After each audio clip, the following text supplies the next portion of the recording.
In today's video, we'll dive into the fascinating history of the Horcruxes created by Voldemort. We'll explore who he killed to make them, the objects he chose to store these fragments of his soul, the reasons behind each choice, where he hid them, and, of course, how each one was found and destroyed. A warning, this video is full of spoilers from the saga, so brace yourself. With that said, let's begin. At the end of his time as a student at Hogwarts, Tom Riddle delved into research on Horcruxes, finding information in a dark book that described the process of creating these soul fragments. However, J.K. Rowling never revealed the exact details of the ritual, preserving the mystery and fueling countless fan theories. Once he understood the concept of Horcruxes, Tom sought out Professor Horace Slughorn to clarify a disturbing question. Could one create not just one, but 7 Horcruxes? It's worth noting that by the time of this conversation, he had already made at least one Horcrux. With confirmation that it was possible to split his soul multiple times, Tom embarked on a bold and dark quest for immortality. From an early age, Tom Riddle displayed peculiar behavior, a habit of collecting trophies that symbolized his conquests. This obsession directly influenced his choice of objects to house his soul fragments. He selected items of immense historical or sentimental value, and often murdered significant figures to forge a powerful connection between the artifacts and his soul fragments. Tom Riddle's diary. The first Horcrux created by Tom Riddle was his diary. Though the least significant of the 7, it had a special purpose. It wasn't just a means of protection, but a weapon designed for the future. During his time at Hogwarts, Tom Riddle opened the Chamber of Secrets, confirming himself as the true heir of Salazar Slytherin. This hidden chamber, built by Slytherin himself, housed a basilisk, a giant serpent meant to purge the school of Muggle-born students. Tom used the basilisk to attack and kill a student named Myrtle. After her death, he used this tragic event to split his soul and seal a fragment within the diary, turning it into his first Horcrux. Unlike the others, the diary was intended as a tool to reopen the Chamber of Secrets in the future, even after he left Hogwarts. During this time, Tom also framed Hagrid for the attacks, preserving his own spotless reputation as a student. Years later, the diary was entrusted to Lucius Malfoy, one of his most loyal followers. This object would later nearly revive Tom's plans, putting Hogwarts in danger once again. The Ring of Marvolo Gaunt. The second Horcrux created by Voldemort was the Ring of Marvolo Gaunt, an object laden with personal and historical significance. Tom began investigating his lineage and discovered that his middle name, Marvolo, was a tribute to his maternal grandfather, Marvolo Gaunt, a member of an ancient and proud pureblood family. During a visit to the Gaunt family home, Tom encountered his uncle, Morfin Gaunt, who possessed the family ring. Upon hearing Morfin mention his father, Tom Riddle Sr., a Muggle who had abandoned his mother, Tom was consumed by hatred. He traveled to the Riddle mansion and murdered his father and the rest of the family using the killing curse. After the massacre, Tom returned to the Gaunt house, stole Morfin's ring, and turned it into his second Horcrux. His father's murder served as the necessary sacrifice to split his soul again and bind it to the ring. Both the murder and the ring held immense symbolic weight for Voldemort. Killing his father represented revenge for abandonment and the humiliation of growing up in an orphanage, while the ring was tangible proof of his pure-blood heritage, something he deeply valued. The ring was left in the ruins of the Gaunt family home, protected by powerful spells and deadly curses, ensuring few would dare approach it. This Horcrux symbolized Voldemort's connection to his roots and his ruthless power. The cup of Helga Hufflepuff and the locket of Salazar Slytherin. The third and fourth Horcruxes were created after Voldemort left Hogwarts. After graduating, he took a job at Borgin and Burke's, where he used his charm to persuade people to part with their most valuable possessions. One of his frequent clients was Hepzibah Smith, a wealthy woman who took great pride in her historical relics. During one visit, Hepzibah showed Voldemort two of her greatest treasures, Helga Hufflepuff's cup and Salazar Slytherin's locket. To Voldemort, these artifacts were far more than mere valuables.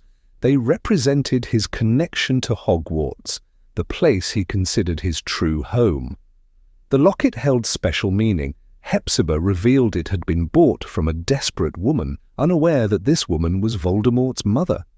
For him, the locket was proof of his lineage as Slytherin's rightful heir, something he deeply revered. Days later, Voldemort returned to Hepzibah's home, murdered her, and stole both the cup and the locket. Her death was used to create his third Horcrux, Helga Hufflepuff's cup. The choice of object was no accident. Hepzibah was a direct descendant of Hufflepuff, and the cup had belonged to one of Hogwarts' founders. After these events, Voldemort vanished for years but continued his relentless pursuit of power and immortality. He entrusted the cup to Bellatrix Lestrange, his most devoted follower, who hid it in her Gringotts vault. The locket, however, was hidden with extreme care in a special cave, a location tied to his childhood. As a boy in the orphanage, Voldemort had terrorized two other children in this cave, first consciously wielding his magic there. This place, heavy with personal meaning, was transformed into a fortress of deadly traps. The cave's entrance could only be opened with the intruders' blood, weakening them before they even stepped inside. Once in, the next challenge was crossing a dark lake in a hidden boat. The lake was infested with inferi, reanimated corpses that attacked anyone disturbing the water. At the lake's center stood an island where the locket was hidden, guarded by a poisoned potion. To reach it, one had to drink the potion, which induced psychological torment by dredging up deepest fears. The poison also caused unbearable thirst, forcing the victim to seek water from the lake, awakening the inferi for a deadly assault. These defenses were tested by Regulus Black, a Death Eater who began questioning his loyalty to Voldemort. He sent his house elf, Kreacher, to navigate the cave's dangers. Voldemort left Kreacher to die, but the elf survived and returned with crucial information about the locket's protections. The Diadem of Rowena Ravenclaw. During his travels, Voldemort discovered another priceless artifact, the Diadem of Rowena Ravenclaw, one of the greatest symbols of Ravenclaw House's founder. He obtained this information by manipulating the ghost of Helena Ravenclaw, also known as the Grey Lady. Helena revealed that in her youth she had stolen the diadem from her mother. Filled with guilt, she hid it in a hollow tree in an Albanian forest, believing no one would ever find it. Decades later, Voldemort followed the clues and recovered the lost diadem. Using it, he created his fifth Horcrux, splitting his soul once more. The murder used for this ritual was inconsequential to him. Voldemort killed a peasant in Albania, using the death to anchor his soul to the diadem. Later, he returned to the wizarding world and attempted to secure a teaching position at Hogwarts, the school he always considered special. However, Albus Dumbledore saw through his intentions and refused him. Before leaving, Voldemort explored the Room of Requirement, a magical space that adapts to the user's needs, and hid the diadem there among forgotten objects, believing it would never be found. Harry Potter. The sixth Horcrux. With 5 Horcruxes secured and plans for more, Voldemort turned his attention to killing Harry Potter, the infant prophesied to be his greatest threat. He intended to use the boy's death to create another Horcrux, believing it would cement his immortality. But Voldemort underestimated the power of love. Lily Potter sacrificed herself to protect her son, creating ancient magic so powerful that Voldemort's killing curse rebounded, destroying his body.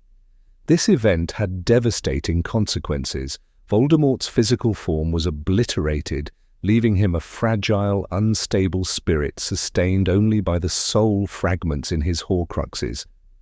Unbeknownst to him, a piece of his soul latched onto Harry, accidentally turning the boy into a sixth Horcrux. After the incident, Voldemort survived but was reduced to a pitiful, weakened state. He wandered the world without a physical form, obsessed with regaining his power. His condition was a direct result of his excessive use of Horcruxes, which had corroded his essence and stripped away his humanity. J.K. Rowling explained that Voldemort's fate was a consequence of his obsession with immortality. By splitting his soul so many times, he had irreparably destroyed himself. Unable to comprehend concepts like love and sacrifice, Voldemort underestimated their power, and this lack of understanding ultimately led to his downfall. Love, a force no magic could contain, proved stronger than any spell or dark ambition. During Voldemort's exile, Lucius Malfoy believed his master had perished. Seeing the Horcrux diary as an opportunity to further his own interests, he secretly slipped it to Ginny Weasley during a trip to Diagon Alley. At Hogwarts, Ginny began writing in the diary, unaware she was forging a connection with the fragmented soul of Tom Riddle. As she wrote, the diary's influence grew, allowing the teenage version of Voldemort to possess her. This led to the reopening of the Chamber of Secrets and the return of the Basilisk. Harry Potter confronted Tom Riddle in the chamber, and using one of the Basilisk's fangs, destroyed the diary. Basilisk venom is one of the few substances capable of annihilating a Horcrux. Voldemort, still exiled and bodiless, remained unaware that one of his precious Horcruxes had been destroyed. After this, Voldemort created his last Horcrux. With the help of Wormtail, who found and aided his initial recovery, Voldemort obtained a temporary body. During this time, he murdered Bertha Jorkins, a Ministry of Magic employee, and used her death to bind a fragment of his soul to Nagini, his loyal serpent. Nagini became an extension of Voldemort, often possessed by him. Later, when Voldemort regained his physical body in a dark ritual, he discovered the diary had been destroyed. Enraged, he blamed Lucius Malfoy for squandering an artifact of immeasurable value. At that point, Voldemort's 7 Horcruxes were Tom Riddle's diary, destroyed, Marvolo Gaunt's ring, Helga Hufflepuff's cup, Salazar Slytherin's locket, Rowena Ravenclaw's diadem, Harry Potter, unintentional, and Nagini, his serpent. With the diary gone, the number of Horcruxes was reduced, but Voldemort remained convinced his protections were invincible. As evidence of Voldemort's soul-splitting mounted, Dumbledore began unraveling Tom Riddle's past. His investigation led him to the Gaunt family, pure blood descendants of Salazar Slytherin. In the Gaunt shack, Dumbledore found Marvolo Gaunt's ring, both a Horcrux and the legendary Resurrection Stone, one of the Deathly Hallows. Tempted by the chance to see his loved ones again, Dumbledore put on the ring and was immediately cursed. Though Severus Snape contained the curse, Dumbledore knew he had little more than a year to live. Determined to act, he destroyed the Horcrux using Godric Gryffindor's sword, imbued with basilisk venom. Dumbledore located another Horcrux, a locket hidden in a cave guarded by spells and inferi. He and Harry braved deadly challenges to retrieve it, including a poisoned potion Dumbledore was forced to drink. Upon escaping, they believed they had the real Horcrux, only to discover it was a fake. This marked the start of a dark period, culminating in Dumbledore's death. To understand what happened, we must revisit the past. Years earlier, Voldemort had forced his house elf creature to test the cave's defenses. Though left to die, Kreacher escaped and returned to his master, Regulus Black. Regulus, a Death Eater and Sirius Black's brother, had learned of Voldemort's Horcruxes. Determined to act, he and Kreacher returned to the cave, swapped the real locket for a fake, and left a note exposing his betrayal. Regulus was killed by the Inferi, but his sacrifice proved Voldemort could be challenged. Before dying, Regulus ordered Kreacher to destroy the locket, but the elf, unable to break the Horcrux's magic, hid it in Grimmauld Place.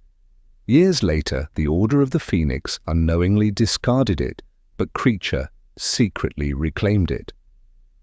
After finding the fake locket and Regulus's note, Harry, Ron, and Hermione interrogated Kreacher and learned the real locket had been stolen by Mundungus Fletcher and sold to Dolores Umbridge.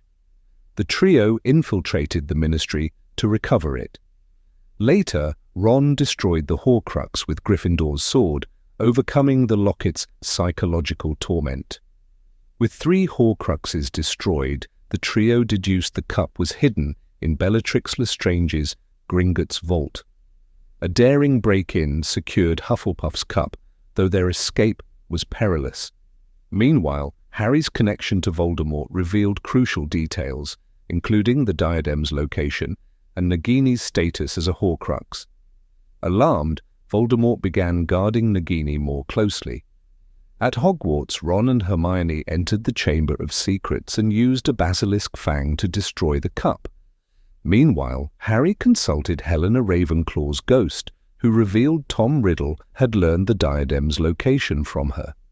Harry remembered seeing the diadem in the Room of Requirement. There, he confronted Draco Malfoy and his allies.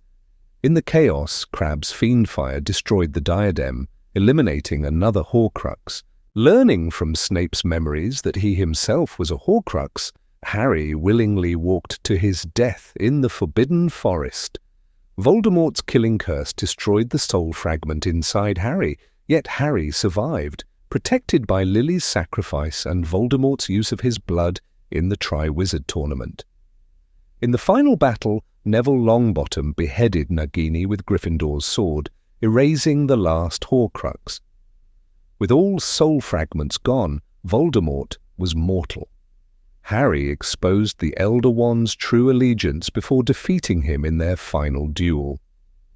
The Dark Lord's reign of terror ended, proving courage, friendship, and love were stronger than fear and tyranny.